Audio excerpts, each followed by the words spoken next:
française. Harry Roselmack, vous êtes avec nous pour la sortie donc, du DVD de votre film Fracture, film dont je ne dirais que du bien.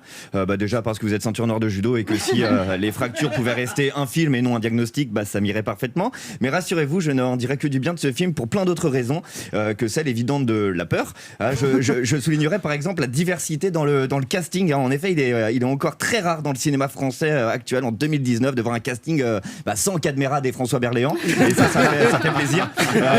À la place, il y a des comédiennes et des comédiens talentueux de tout horizon, des Noirs, des Arabes, des Asiatiques, et qui, une fois n'est pas coutume, ne sont pas là du tout parce qu'ils sont Noirs, Arabes ou Asiatiques, mais juste parce qu'ils sont comédiens. C'est tout con, ça a l'air tout con comme démarche, mais mettre autant de couleurs dans un film sans humour communautaire ni Christian Clavier, c'est pas loin d'être une première en France.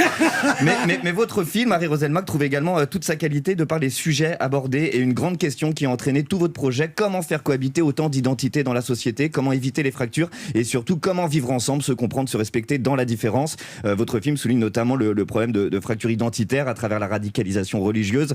Mais aujourd'hui, bon nombre d'autres fractures sont à déplorer dans notre pays. On peut parler de cette fracture millénaire entre les riches et les pauvres. Le problème, c'est que année après année, là, c'est plus une fracture, c'est carrément une amputation. Une amputation de salaire baptisée impôt à la source. Dès le début du mois, on ampute. L'impôt à la source, c'est comme la circoncision, on s'y prend très très tôt et ça fait mal plusieurs semaines. Une autre fracture également, celle qui oppose les jeunes et les vieux, une fracture qui oppose des gens qui parlent fort et des gens qui sentent fort, deux communautés qui ne se comprennent plus.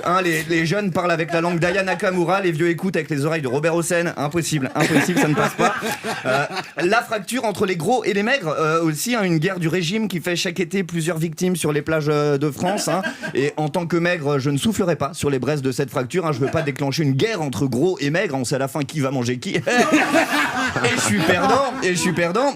Non, et je ne parle même pas de la fracture entre les hommes et les femmes, de plus en plus présente. Je n'en parle pas parce que Christine est à côté de moi. Mais la vraie fracture, mère de toutes les autres, elle n'est pas toute neuve. Elle se situe selon moi entre les politiques et les peuples.